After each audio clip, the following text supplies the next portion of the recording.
नमस्कार साथियों, मैं दिव्या प्रयागराज से। आज मैं एक ऐसे विषय पर बात करना चाहती हूँ जिस पर देश दशकों से बटा हुआ है। वह है आरक्षण व्यवस्था। सबसे पहले एक बात स्पष्ट कर दूं, सामाजिक न्याय किसी भी सभ्य समाज की आवश्यकता है। भारत में जातिगत भेदभाव और ऐतिहासिक वंचना एक वास्तविकता रही है।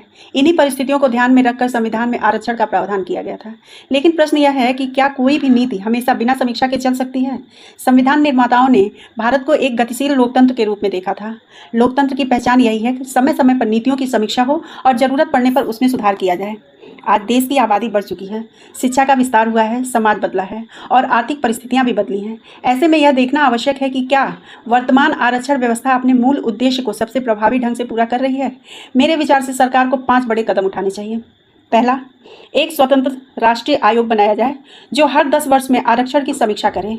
दूसरा, लाभ वास्तव में सबसे वंचित परिवारों तक पहुंचे। यदि किसी वर्ग के भीतर भी असमानता है तो नीति उसे ध्यान में रखे।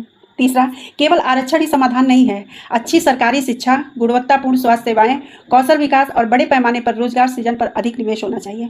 चौथा, राजनीतिक दल आरक्षण को चुनावी मुद्दा बनाने के बजाय इसे डेटा, शोध और सामाजिक संवाद के आधार पर देखें। पांचवा, समाज के हर वर्ग को यह विश्वास होना चाहिए कि सरकार उसके साथ समान सम्मान का व्यवहार करती है। किसी भी वर्ग की उपेक्षा लोकतंत्र को कमजोर करती है। अंत में मैं यही कहना चाहती हूँ कि आरक्षण पर मतभेद हो सकते हैं, लेकिन एक बात पर सहमति होनी चाहिए कि हर सार्वजनिक नीति की समय समय पर समीक्षा होनी चाहिए। यदि किसी भी नीति में सुधार की आवश्यकता है तो उस पर खुलकर तथ्यों के आधार पर और संविधान की मर्यादा में चर्चा होनी चाहिए। लोकतंत्र की शक्ति टकराव में नहीं, संवाद और सुधार में है। धन्यवाद। जय श्री राम। राधे राधे।